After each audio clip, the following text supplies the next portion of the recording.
네. 자, 오늘은 이제 이력서 작성법. 저번 주에는 이제 이력서 제목에 대해서 말씀을 드렸고요. 이제 세세 오늘 이제 화면에 잘 보이시죠? 화면 잘 보이시나요? 화면에 잘 보이시면은 제가 공유된 이 사람인 이력서 작성 화면이 잘 보이시면 채팅창에다가 1번을 눌러주시고요. 안 보이면은 2번을 눌러주시기 바랍니다. 네. 네. 자, 잘 보이시죠? 그럼 이제 바로 시작을 하도록 하겠고요. 역시 25분 정도까지 제가 알람을 설정을 했거든요. 25분까지만 딱 하고 5분은 질의응답 시간으로 해서 이제 마치는 걸로 그렇게 하도록 하겠습니다. 자, 이제 사람이 이제 이력서를 작성할 때 그건 이제 기본 정보인 이게 이제 딱 보시면 인적사항이라고 이렇게 나와 있죠. 인적사항. 네. 근데 뭐 인적사항을 작성하는 데 있어서 뭐 많이 어렵나? 라고 생각을 하시는 분들이 많이 계십니다. 네. 하지만 이 인적사항 내에서도 플러스 점수를 얻을 수 있는 것들이 상당히 많이 있습니다. 네. 그러면 바로 한번 진행을 해보도록 하겠습니다. 자, 사람인 양식의 기본 정보 인적사항 넣는 말입니다. 이름 넣는 거 어렵지 않습니다. 그렇죠? 네, 이름. 제 이름은 장철이니까 장처럼. 홍길동이신 분들은 뭐 홍길동 이렇게 넣으시면 되겠죠. 자, 바로 옆으로 넘어가서 구직 상태. 네. 여기서 이제 보통 이제 신입분들과 경력직 분들이 많이 갈라지기도 하는데, 신입직 분들은 대부분 다 구직 중이 되겠죠. 네. 근데 이런 질문이 있었어요, 예전에. 아르바이트를 하는 중에는 내가 구직 중이냐, 재직 중이냐? 라고 하시는 분도 계셨습니다. 그렇죠? 네. 아르바이트를 하시고 계시기 때문에 재직 중이라고 해도 무방합니다.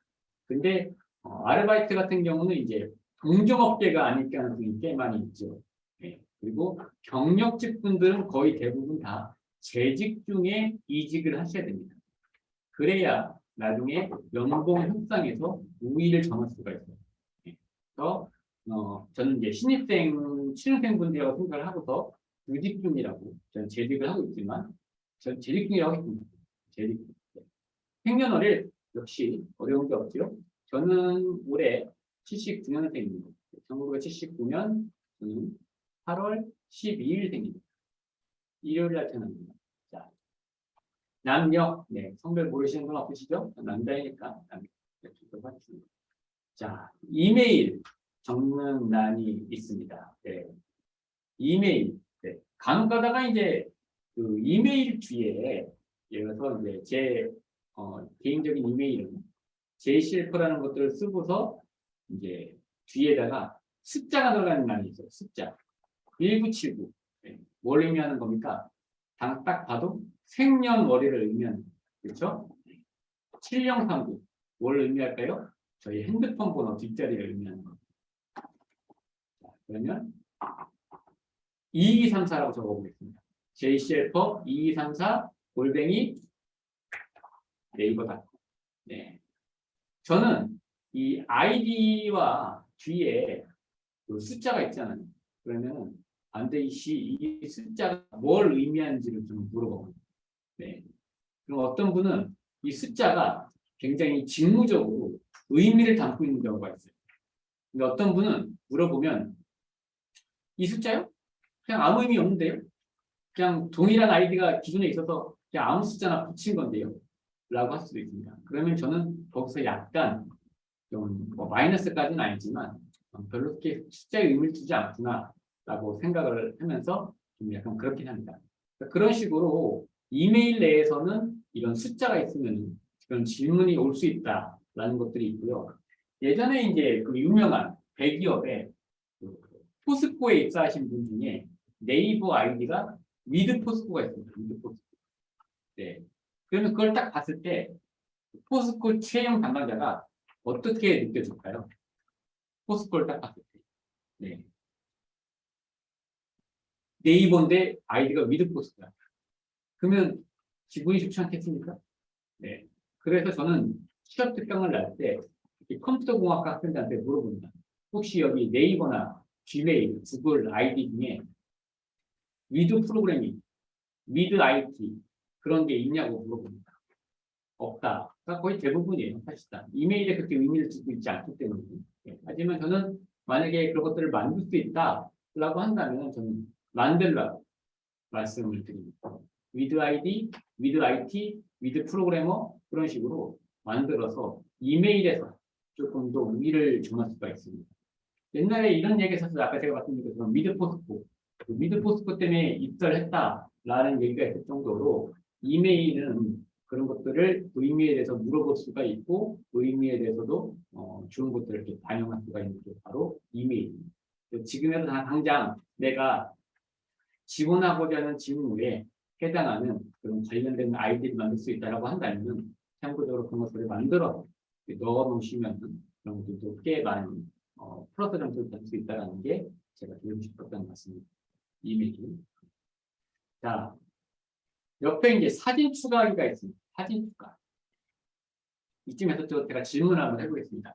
자, 지금 이 방에 계신 분들 중에 사진 추가를 꼭 하는 게 도움이 될까요? 안 하는 게 도움이 될까요? 사진 추가가 하는 게 도움이 된다 1번, 안 하는 게 안 해도 된다 2번. 사진 추가 도움이 된다 1번, 안 해도 된다 2번.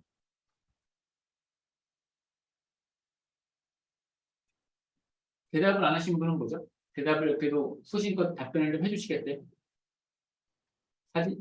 사진 추가를 지금 1 대 2, 네, 사진 추가를 안 해도 된다라고 2가 되어 있는데 맞습니다.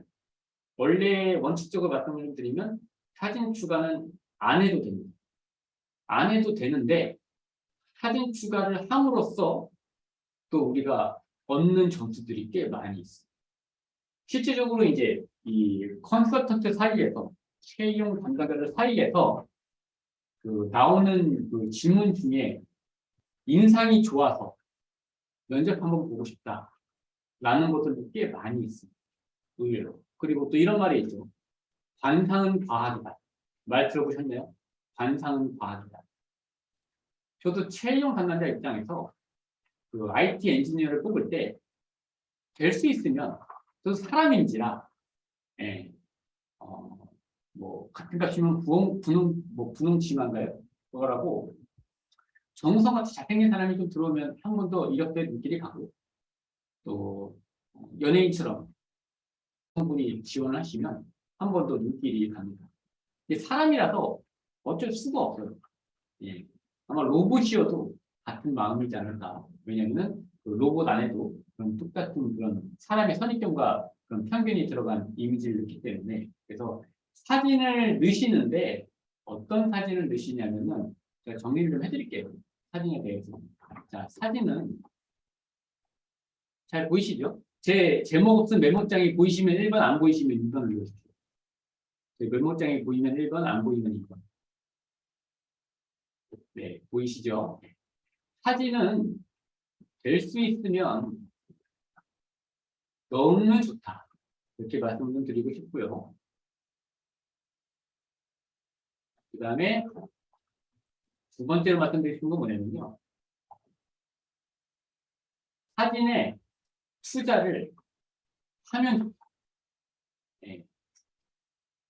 이게 무슨 얘기냐면 그런 사진관이 있어요. 포샵질을 잘해주거나 그 사진을 좀 되게 이쁘게 잘 포토샵으로 잘 포장을 해주는 그런 사진관이 있습니다. 보정을 잘해주는 그런 데를 저는 꼭 이용하라고 저는 개인적으로 말씀드려요. 이것도 근데 굉장히 좀 약간 전 조심스럽기도 한데 포토샵 보정 잘해주는 사진관. 그래서 사진을 봤을 때 야, 사진이 훨씬 잘 나온다 라는 것들이 되면 되는 거죠. 네. 그런 사진관들이 서울 시내에 꽤 있습니다. 그런 사진관은 어떻습니까? 첫 번째로 좀 비싸요. 그런 보정지를 해주는 대신에. 그래서 보통 사진 찍을 때 우리가 얼마 정도 드나요? 3만 원 정도 하나요, 요즘에? 네, 3만 원. 이력서 사진 촬영하는데. 근데 그런 보정을 해주는 데는 좀 뭐 6만 원짜리도 있고요. 그다음에 뭐 정장을 대여해주고, 그다음에 뭐 화장도 해주는 데가 있어요. 그렇게 분장이라고 합니다. 네. 그렇게 해줘서 뭐 10만 원 해주는 데도 있어요. 저는 그런데 만약에 이용하실 수 있으면은 저는 이용하라고 말씀드립니다. 예. 그렇게 해서라도 어떻게 해서든지 최대한 이력서상에서 내가 스펙이 조금 딸린다? 그러면 인상, 사진으로 그런 것들을 좀 보충할 수 있는 방법이 꽤 있습니다. 예. 그게 왜 그렇게 되냐? 채용 담당자, 인사 담당자는 사람이에요.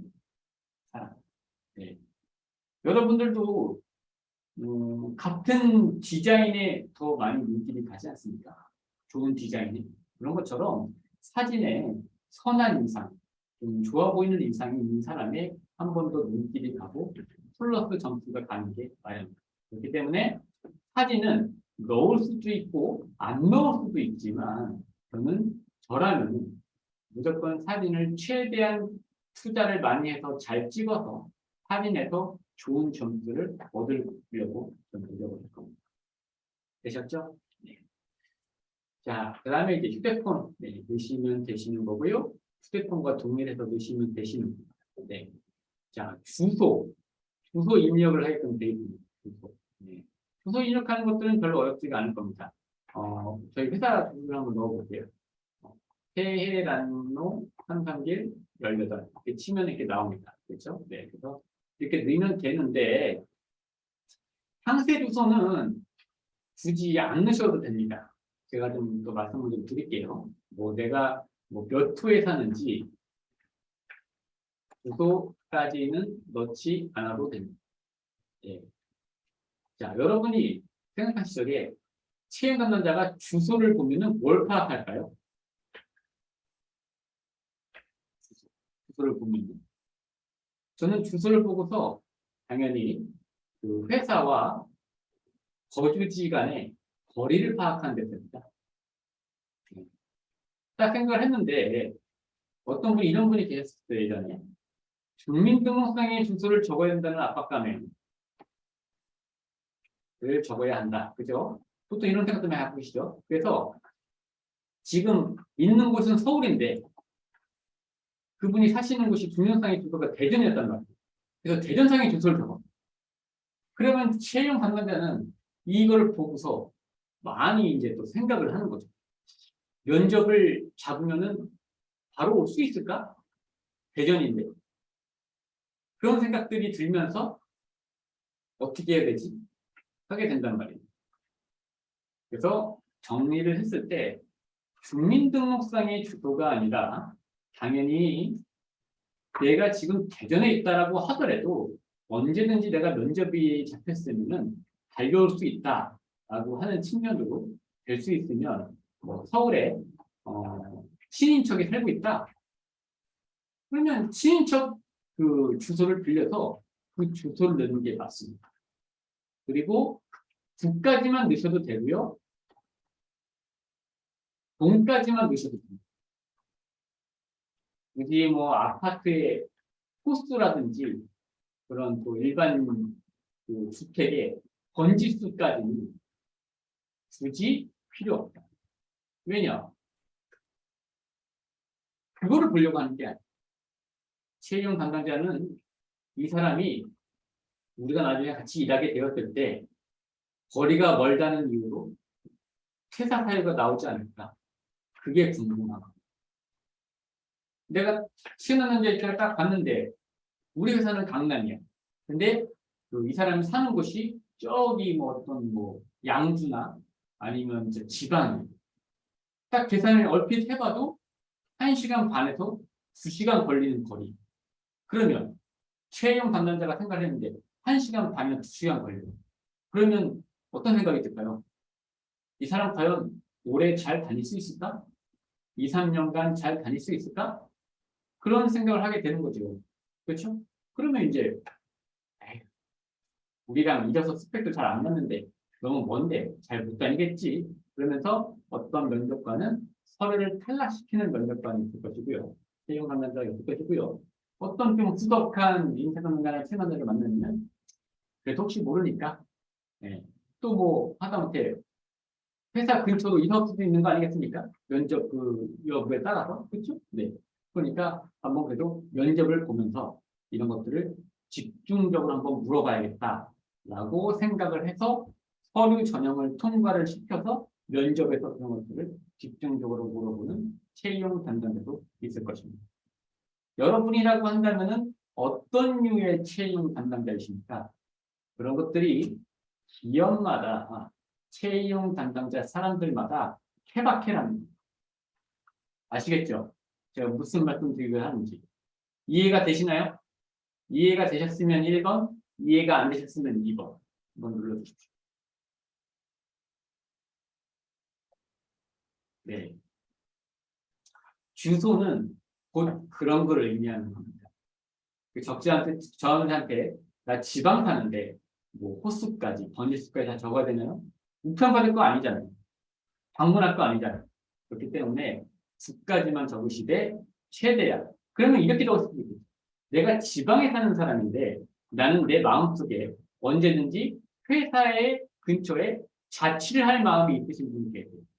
실제로 만났습니다. 그렇죠? 그럼 어떻게 적어요? 여기다가 근무지이사 가능이라고 보는 거예요. 네, 근무지이사 가능. 요거에 한 줄 이렇게 적는 거예요. 그러면은 이 사람은 어떻습니까?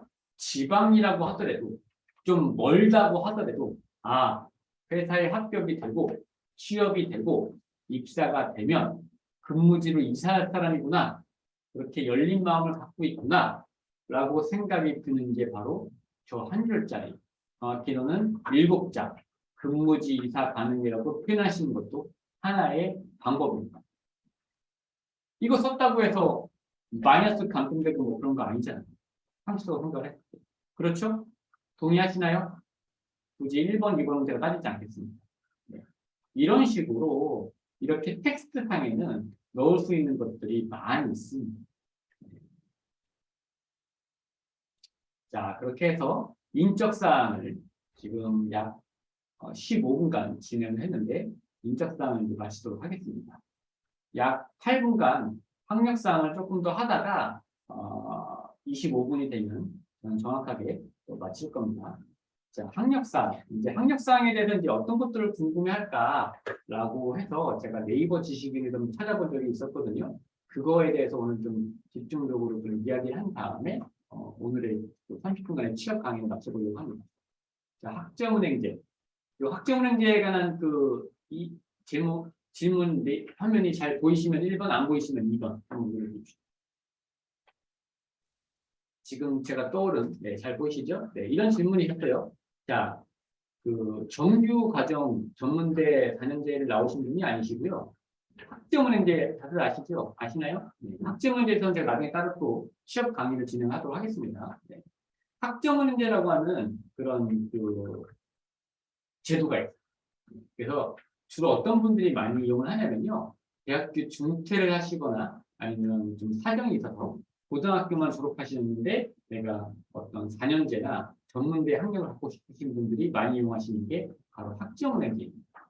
학점은행제 제가 그거를 제가 생략을 했기 때문에 학점은행제는 더 이상 설명을 하지 않겠습니다. 자, 그러면 학점은행제를 취득하고 있거나 취득한 사람은 어떻게 이력서에 적어야 될까요? 그렇죠. 네. 바로 보여드리도록 하겠습니다. 사람이네. 학점은행제도 통상 2년제와 4년제로 나뉘어지게 됩니다. 학사냐, 전문학사. 전문학사를 기준으로 했을 때 학교명에 뭐라고 적어야 될까요? 잘 모르시겠죠? 그렇죠. 네. 그래서 그거에 대해서 쓰는 방법을 말씀드리도록 하겠습니다. 네이버에 학점은행제라고 치면은 맨 먼저 뜨는 게 국가평생교육진흥원 학점은행이라고 나옵니다. 잘 보이시죠? 12.5할.K라고 여기 사이트에서 다 주관을 하고 관리를 하는 그런 곳입니다. 네. 그래서 우리의 학점은행제에 대한 학사 자격 증명서는 국가평생교육진흥원에서 발급을 하고 있습니다. 여러분들이 서울대학교를 나오면은 서울대학교 총장이 직인이 난이 된 서울대학교 졸업증명서가 나오지 않습니까? 그런 것처럼 학점은행제를 이용을 하게 되면은 국가평생교육진흥원장의 직인이 날인이 된 학사 내지는 전문학사의 졸업증명서가 나온다는 얘기입니다. 그렇기 때문에 사람에다가는 뭐라고 쓰면 되는 겁니까? 국가, 평생, 교육 여기 나오죠? 이렇게만 쳤을 때 바로 나옵니다. 국가, 평생, 교육 질문 나오죠? 네. 이렇게 딱 하면 됩니다. 어려운 게 없죠.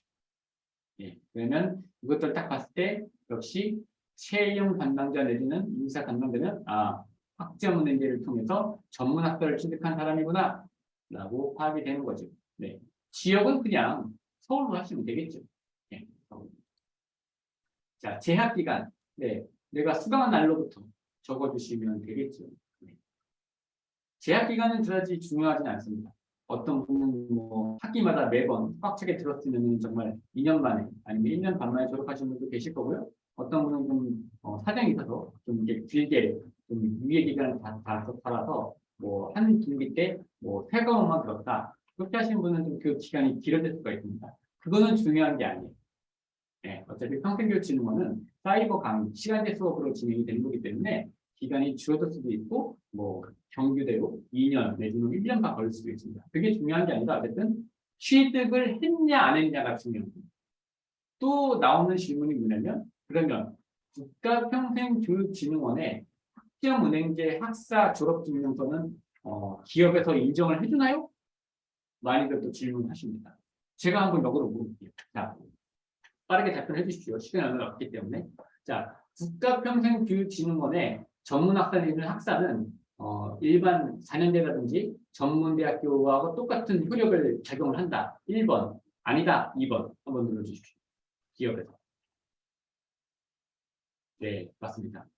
똑같이 기업에서 우대를 하고 있습니다. 그렇기 때문에 국가평생교육진흥원의 학점 원대를 취득하신 분이시거나 재학 중이신 분들은 반드시 이것들을 적으셨으면 좋겠습니다. 에이, 인정 안 하겠지. 안 적는 게 아니라 반드시 적으셨으면 좋겠습니다. 그래서 또 적어볼게요. 2021-20년부터 입학을 했고요. 그 다음에 뭐 2024년에 10월에 2024년 10월에 졸업 예정이다. 라고 했었을 때 이게 뭐가 되는 겁니까? 졸업, 재학증, 휴학증, 수료, 중퇴, 자퇴. 네, 당연히 졸업이 제일 좋죠. 졸업이 제일 좋은데 학점연제를 시작하신 지 얼마 안 되시는 분은 반드시 재학중이라고도 적으시고 휴학중이라고 적으셨으면 좋겠어요. 요걸 또 적느냐 안 적느냐가 굉장히 중요해요. 아니 뭐 재학중인데 그걸 뭐 굳이 적어야 됩니까? 안 적으면요. 여러분의 최종 학력은 채용 담당자의 머리에 고등학교 졸업자로만 그냥 딱 인식이 됐거든요. 그렇지 않겠어요? 왜냐? 그거밖에 없으니까. 스펙적인 나라. 근데 재학 중이라고 적고 휴학 중이라고 적잖아요. 그러면 이 사람은 지금 뭔가 노력을 하고 있구나. 일을 하면서 학력을 높이기 위해서 뭔가 노력을 하고 있구나. 그런 것들이 보입니다. 그래서 그런 것들이 굳이 경력 공백기로 안 보일 수가 있어요. 저는 고등학교 졸업하신 분은 반드시 학점은행제 내지는 사이버 대학, 방송통신대학을 통해서 무언가를 반드시 하라고 말씀을 드리고 있습니다. 그리고 내가 입학한 지 얼마 되지 않았다고 하더라도 휴학 중이라든지 재학 중이라는 것들을 어필을 해서 이 최종 학력을 좀 최대한 많이 높은 쪽으로 어필을 하셨으면 좋겠습니다. 제 말씀이 이해가 되시나요?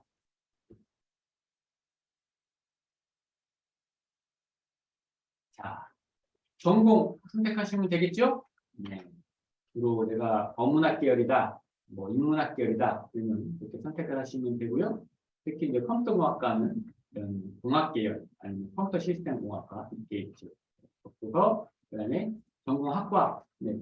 뭐 학부랑 똑같다, 평평에는 컴퓨터공학 이렇게 넣으시면 되시고요. 뭐 경영학과다 이렇게 넣으시면 되시고요. 이건 넣는 거는 뭐 어려운 게 아닙니다, 그렇죠? 그리고 내가 주간인지 야간인지 네, 적으시면 되시고요. 학점. 네. 자, 알람이 울렸습니다. 알람이 울렸습니다. 그래서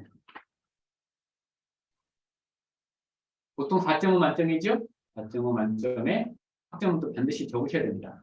학점을 저는 오픈하시기를 저는 말씀드리고 학점을 오픈 안 한 사람은 저는 반드시 면접 때 학점을 왜 오픈 안 하셨죠? 왜 안 적으셨죠? 학점이 낮나요? 라고 먼저 물어봅니다. 그러니까 생각을 해보세요. 학점이 내가 안 좋아서 안 적잖아요. 그러면 채용 담당자의 선입견은 또 어떻게 작용합니까? 학점이 안 좋으니까 안 적었겠지. 그렇게 생각하는 겁니다. 그렇죠?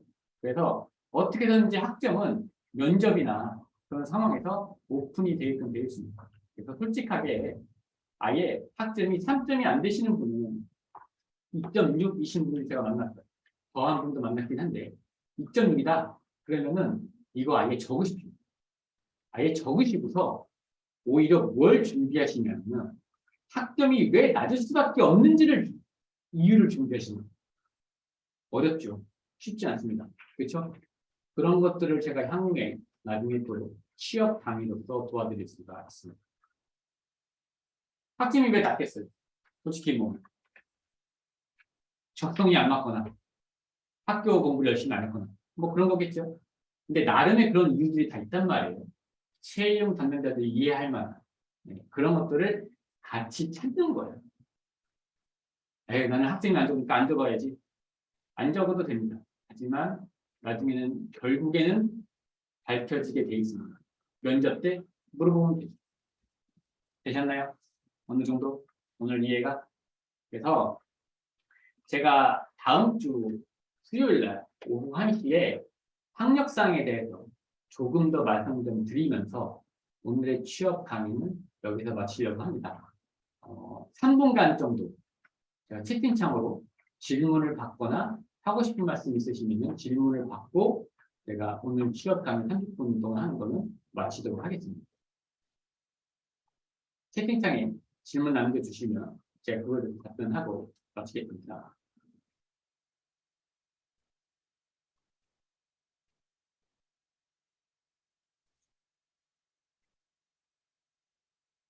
네, 실제 회사에서 연봉 협상 같은 걸 진행할 때 학점은행 항의도 인정을 해주나요? 자, 좋은 질문 해주셨습니다. 아까 말씀드린 것처럼 이 IT 분야는 이 양날의 검인 게 있어요. 학력이. 자, 컴퓨터 공학과라고 해서 무조건 IT 실력이 스킬이 뛰어난 건 아닙니다. 이건 어디까지나 이 IT 분야에서 이 실무적인 게 많이 작용을 하기 때문에 뭐 컴퓨터 공학과에서 뭐 코딩을 더 잘하거나 정보 처리 기사가 있다고 해서 더 잘하거나 그런 건 아닙니다. 그렇죠? 고등학교 졸업자만 되셔도 코딩을 잘하시는 분들이 저는 꽤 많이 만나봤어요. 네. 그래서 특히 IT 분야 내에서는 학력이라는 거는 그렇게 중요한 요소는 아닙니다. 하지만 이 사람과의 그런 인재의 스펙을 그 변별성을 갖춰줄 때 필요한 게 역시 학력입니다. 제일 먼저 보는 게 학력이에요. 연봉 차이 서는 것도 학력이고 그렇기 때문에 학점 운행제는 딱 그런 정도로만 쓰입니다. 학력으로서 인정을 해주는 정도로만 쓰이지 역시 학점 운행제를 나왔다고 해서 고등학교 졸업 때보다 코딩을 잘하거나 IT 스킬이 뛰어나다는 것은 또 다른 문제이죠. 그렇기 때문에 IT 업계에서는 전문학사, 4년제 학사 똑같이 학위로 인정을 해주고 있습니다. 저한테는 지금 그런 분들의 그런 이력서가 꽤 많이 있습니다. 현재. 그리고 학력에 대해서 또 말씀 좀 드리면 경력 3년에 묻히는 게 학력입니다. 경력 3년 이상만 되면은 더 이상 학력은 보지 않아요. 학력을 보는 게 아니라 뭘 봅니까? 경력을 보게 되는 거죠. 학력을 보는 이유는 왜 그런 거냐면은 이분이 현재 상태에서 가장 최근 경험이 바로 학교 경험이기 때문에 학력을 보는 겁니다. 근데 경력이 쌓인 상태에서는 가장 최근 경험이 뭡니까? 전 직장에서의 경력이 가장 최근 경험이죠. 경력이죠. 그렇기 때문에 학력은 묻히게 되는 겁니다. 하지만 또 나중에 그런 회사 내에서 뭐 뭡니까? 그걸 뭐라고 하죠? 승진 같은 거 할 때 또 학력이 좌우가 될 수가 있기 때문에 예를 최종 학력은 4년제까지 높여놓는 게 좋다라고 개인적으로 생각하고 있습니다. 네, 좋은 질문이었습니다. 학력을 인정을 해줍니다. 적을게요.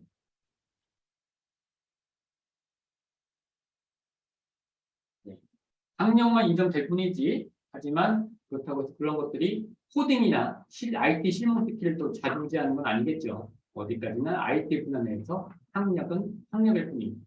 하지만 역시 또 그런 관공서나 공기업이나 그런 또 인문학 그런 비즈니스 그런 계열 쪽의 진로에서는 또 많이 작용을 하죠. 스카이냐, 중경유시냐, 서성한이냐 그런 것들이 많이 작용하는 게 학력 있습니다. 그들 나름대로의 그 스카이 빼놓고 인서울 내에서의 학교의 레벨들을 하고 있는데 없어지는 추세이긴 한데 아직까지도 이 사람 선입견이라는 게 무시를 못해요. 많이 작용을 하고요. 또 실제로 이제 뭐 대기업이나 그런 데 가시면은 얘도 어느 학교 출신이야? 우리 여기 학교 출신이다. 그래서 또 학력 그 라인 있지 않습니까? 네. 우리나라 유명하잖아요.